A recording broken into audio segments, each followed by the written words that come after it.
ಹಣವನ್ನ ಪಡೆದು ಮಗಳನ್ನ ಜರ್ಮನಿಗೆ ಕಳಿಸಿದ್ರ ಓಂ ಪ್ರಕಾಶ್ ರಾವ್ ಅನ್ನುವಂತಹ ಪ್ರಶ್ನೆ ಈಗ ಬರ್ತಾ ಇದೆ.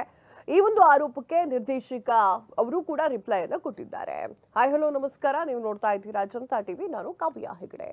ನಿರ್ದೇಶಕ ಓಂ ಪ್ರಕಾಶ್ ರಾವ್ ಅವರ ವಿರುದ್ಧವಾಗಿ ಭಾಸ್ಕರ್ ಶೆಟ್ಟಿ ಎನ್ನುವರು ಫಿಲಂ ಚೇಂಬರ್ ಹಾಗೂ ಪೊಲೀಸ್ ಕಮಿಷನರ್ ಕಚೇರಿಯಲ್ಲಿ 3.85 ಕೋಟಿ ರೂಪಾಯಿ ವಂಚನೆಯನ್ನ ಮಾಡಿದ್ದಾರೆ ಅಂತ ಹೇಳಿ ಗಂಭೀರ ದೂರನ್ನ ನೀಡಿದ್ರು.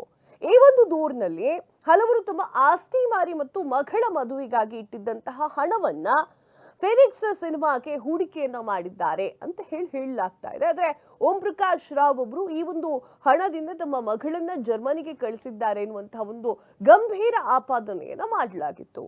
ಪ್ರಸ್ತುತವಾಗಿ ಈ ಒಂದು ಎಲ್ಲ ಆರೋಪಗಳಿಗೂ ಕೂಡ ನಿರ್ದೇಶಕ ಓಂ ಪ್ರಕಾಶ್ ರಾವ್ ಅವರು ಒಂದು ಸ್ಪಷ್ಟನೆಯನ್ನ ಕೂಡ ನೀಡಿದ್ರು. ಮಗಳನ್ನ ಜರ್ಮನಿಗೆ ಕಳಿಸಿದಂತಹ ಆರೋಪಕ್ಕೆ ರಿಪ್ಲೈ ಕೊಡ್ತಾರೆ ಅವರು. ವಿಶೇಷವಾಗಿ ಹೂಡಿಕೆದಾರರ ಹಣದಿಂದ ತಮ್ಮ ಮಗಳನ್ನ ಜರ್ಮನಿಗೆ ಕಳಿಸಿದ್ದಾರೆ ಅಂತ ಹೇಳಿ ಈ ಒಂದು ಆರೋಪ ಓಂ ಪ್ರಕಾಶ್ ರಾವ್ ಅತ್ಯಂತ ಕಟ್ಟುನಿಟ್ಟಿನ ಹಾಗೂ ಖಾರವಾದ ತಿರುಗೇಟನ್ನ ನೀಡಿದ್ದಾರೆ. ಈ ಒಂದು ಆರೋಪವನ್ನ ಸಂಪೂರ್ಣವಾಗಿ ನಿರಾಕರಿಸ್ತಾರೆ ಅವರು. ಈ ಒಂದು ದುಡ್ಡಿನಲ್ಲಿ ನನ್ನ ಮಗಳನ್ನ ಜರ್ಮನಿಗೆ ಕಳಿಸಬೇಕು ಅನ್ನೋದು ನನಗಿಲ್ಲ, ನನಗೆ ನನಗೆ ಆ ಒಂದು ಯೋಗ್ಯತೆ ಇದೆ ಅಂತ ಹೇಳಿ ಹೈಲೈಟ್ಸ್ ಆಗಿ ಸ್ಪಷ್ಟನೆಯನ್ನ ನೀಡ್ತಾರೆ. ಸಿನಿಮಾ ನಿರ್ಮಾಣಕ್ಕಾಗಿ ಹಣವನ್ನ ಪಡೆದುಕೊಂಡಿದ್ದು ನಿಜ ಅಂತ ಹೇಳಿ ಅವರು ಒಪ್ಕೊಳ್ತಾರೆ.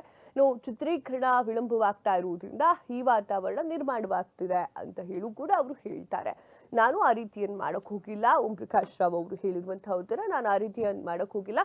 ನನ್ನ ಮೇಲೆ ಹಾಕಿರುವಂತಹ ಆರೋಪ ಸುಳ್ಳಾಗಿದೆ. ದೂರು ತಗೊಂಡಿದ್ದೀನಿ ಹೌದು, ಆದ್ರೆ ನಾನು ನನ್ನ ಮಗಳನ್ನ ಜರ್ಮನಿಗೆ ಕಳಿಸಿ ಅಲ್ಲಿ ಓದಿಸೋಕೆ ಏನಿದೆ ಅದು ಆ ಖರ್ಚು ಆ ಯೋಗ್ಯತೆ ಎಲ್ಲವೂ ಕೂಡ ನನಗಿದೆ.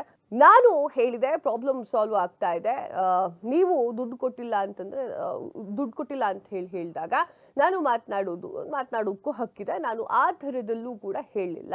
ನೀವು ದುಡ್ಡು ಕೊಟ್ಟಿದ್ದೀರಾ, ಸಿನಿಮಾ ನಿಧಾನಕ್ಕೆ ಹೋಗ್ತಾ ಇದೆ, ಆ ಒಂದು ಕಾರಣ 100% ಶೂಟಿಂಗ್ ಮಾಡ್ತೇನೆ. ಯಾರ ಬಗ್ಗೆಯೂ ಕೂಡ ನಾನು ತಪ್ಪಾಗಿ ಯೋಚನೆ ಕೂಡ ಮಾಡುವುದಿಲ್ಲ. ಅವರು ನನ್ನನ್ನ ಕಾಂಟ್ಯಾಕ್ಟ್ ಕೂಡ ಮಾಡಿಲ್ಲ.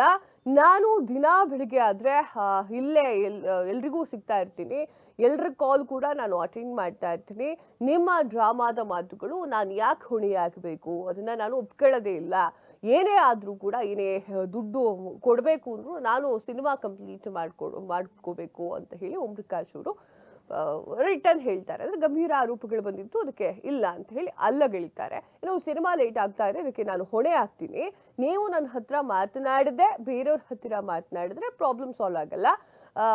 ಫಸ್ಟ್ ಬಂದು ನನ್ನ ಹತ್ರ ಮಾತಾಡಿ, ನನಗೆ ಪರ್ಸ್ನಲಿ ನೋವಾಗ್ತಾ ಇದೆ. ಸಿನಿಮಾ ಮೇಲೆ ಅವರು ಮಾಡ್ತಿರುವಂತಹ ಆರೋಪಗಳು ಇದೆಲ್ಲ ಅದು ತಪ್ಪಾಗಿರುತ್ತೆ ಅಂತ ಹೇಳಿ ಅವರು ಹೇಳಿಕೆಯನ್ನ ಕೊಡ್ತಾರೆ. ನಿಧಾನವಾಗಿ ನೀವು ಕೂಡ ಯೋಚಿಸಿ ಹೇಳಬೇಕಾಗತ್ತೆ ಅಂತ ಹೇಳ್ತಾರೆ. ನೀವು ಆ ಒಂದು ಸಿನಿಮಾದಲ್ಲಿ ಊಟ ಮಾಡೋದಕ್ಕೆ ಬಂದಿದ್ದೀರಾ, ನೀವು ಆ ಒಂದು ಸಿನಿಮಾದಲ್ಲಿ ಮಾಡಿದ್ರೆ ಚೆನ್ನಾಗಿರುತ್ತೆ ಅಂತ ನಾ ಹೇಳ್ತೀನಿ. ಒಂದು 5 ನಿಮಿಷ ಯೋಚನೆ ಮಾಡುವಷ್ಟು ಕೆಪಾಸಿಟಿ ಇಲ್ವಾ ಅಂತ ಹೇಳಲ್ಲ ಓಂ ಪ್ರಕಾಶ್ ಅವರು ಕೇಳ್ತಾರೆ. ಅಂದ್ರೆ ಟೋಟಲ್ ಆಗಿ ಹೇಳ್ಬೇಕು ಅಂದ್ರೆ ಓಂ ಪ್ರಕಾಶ್ ರಾವ್ ಅವರ ವಿರುದ್ಧವಾಗಿರುವಂತಹ ಆರೋಪಕ್ಕೆ ಇವರು ಸ್ಪಷ್ಟನೆಯನ್ನ ಕೊಡ್ತಾರೆ. ಇಲ್ಲ ಹಿಂಗಿದೆ ಕತೆ ವಿಚಾರ ಹೇಗಿದೆ ಅಂತ ಹೇಳಿ ಸಿನಿಮಾ ಲೇಟ್ ಆಗ್ತಾ ಇದೆ ಅನ್ನುವಂತಹ ಮಾಹಿತಿಯನ್ನ ಅವರು ಕೊಡ್ತಾರೆ. ಎಸ್, ನಿಮ್ಗೆ ಏನನ್ಸುತ್ತೆ ಕಮೆಂಟ್ ಮಾಡಿ ತಿಳಿಸಿ. ಇದಾಗಿತ್ತು ಹೊತ್ತಿನ ವಿಶೇಷ. ಮತ್ತಷ್ಟು ಸುದ್ದಿಗಳಿಗಾಗಿ ನೋಡ್ತಾ ಇರಿ ಜನತಾ ಟಿವಿ, ನೇರ ಸುದ್ದಿ, ನಿರಂತರ ಮನೋರಂಜನೆ.